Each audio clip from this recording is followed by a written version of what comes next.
പാലക്കാട്, ചേലക്കര നിയമസഭാ ഉപതെരഞ്ഞെടുപ്പുകളുടെയും വയനാട് ലോക്സഭാ ഉപതെരഞ്ഞെടുപ്പിന്റെയും ഫലമറിയാൻ ഇനി മണിക്കൂറുകൾ മാത്രം.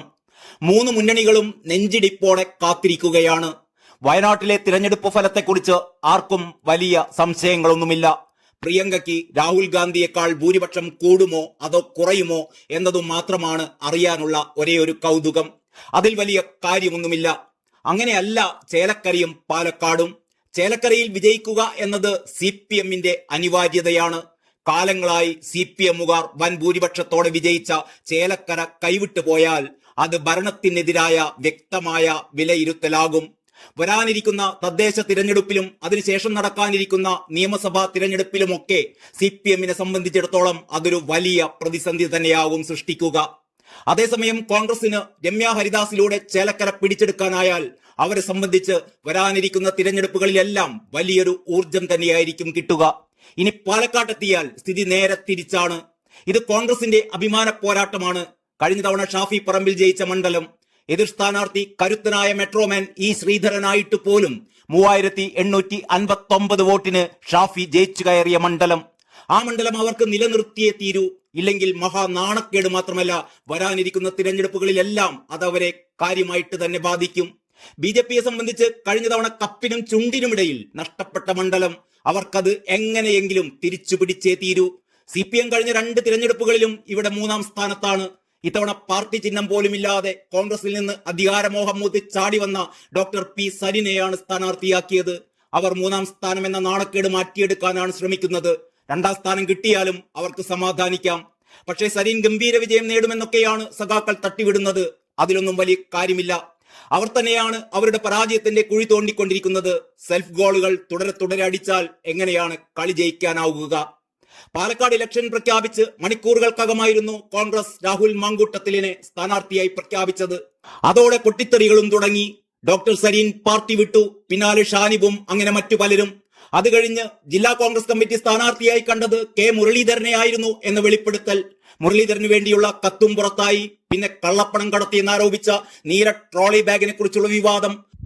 അങ്ങനെ വിവാദങ്ങളുടെ കുത്തൊഴുക്കായിരുന്നു അവിടെ. രാഹുലിനെ തോൽപ്പിക്കാൻ കോൺഗ്രസിലെ ഒരു വിഭാഗം തന്നെ ശ്രമിക്കുന്നതായുള്ള ചില സൂചനകളും ഇതിനിടെ പുറത്തു വന്നു.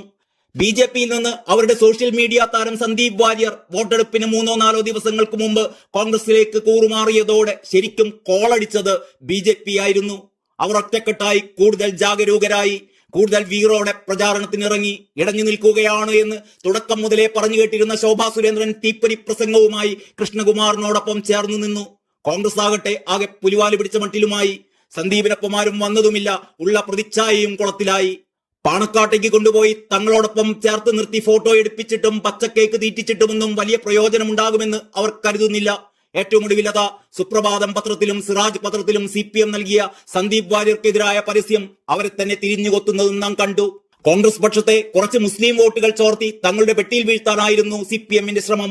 ആ ശ്രമം വിജയിച്ചാൽ തന്നെ ഗുണം കിട്ടാൻ പോകുന്നത് BJPക്കായിരിക്കുമെന്ന് അവർ ഓർത്തില്ല. ഡീലിന്റെ ഭാഗമായി ഓർക്കാത്തതാണ് എന്നാണ് ചിലർ അടക്കം പറയുന്നത്. ഇതൊക്കെയാണ് പാലക്കാട്ടെ ഒടുക്കത്തെ ഒടുങ്ങാത്ത സസ്പെൻസുകൾ. ആരാണ് ചേലക്കരയിലും പാലക്കാട്ടും വിജയിക്കാൻ പോകുന്നത് എന്ന് ഒരു തരത്തിലും ആർക്കും പിടികിട്ടാത്ത സ്ഥിതിയാണ്. പ്രവചനങ്ങളുമായി പലരും രംഗത്തുണ്ടെങ്കിലും ഏറെ ശ്രദ്ധിക്കപ്പെട്ടത് റാഷിദ് CP-യുടെ പ്രവചനമാണ്.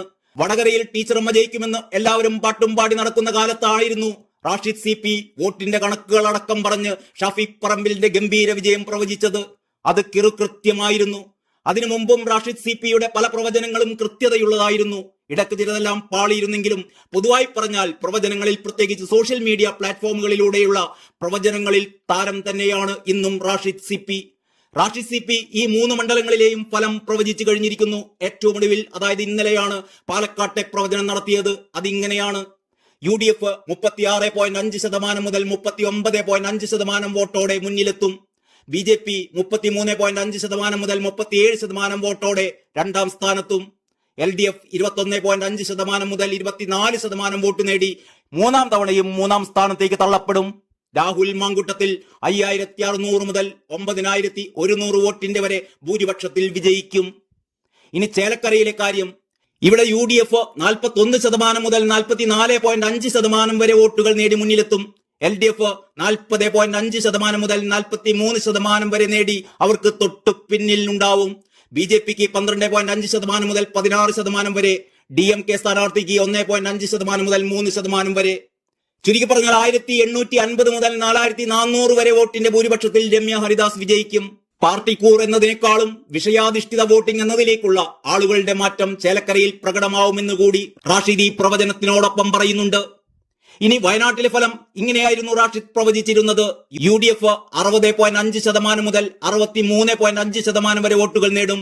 LDF 23.5% മുതൽ 27% വരെ, BJP 8.5% മുതൽ 11.5% വരെ. വയനാട്ടിൽ പ്രിയങ്ക ഗാന്ധി 3,42,000 മുതൽ 3,80,000 വരെ വോട്ടിന്റെ ഭൂരിപക്ഷത്തിൽ വിജയിക്കും. അങ്ങനെ തുടക്കത്തിൽ പറഞ്ഞതുപോലെ മണിക്കൂറുകൾ മാത്രമാണ് ഇനി നമ്മുടെ മുമ്പിലുള്ളത്. റാഷിദിന്റെ ഈ പ്രവചനങ്ങൾ CPMന്റെയും BJPയുടെയും ഉള്ളിൽ കനൽ കോരിയിട്ടിട്ടുണ്ട്. എന്തായാലും നമുക്ക് കാത്തിരുന്ന് കാണാം. നന്ദി, നമസ്കാരം.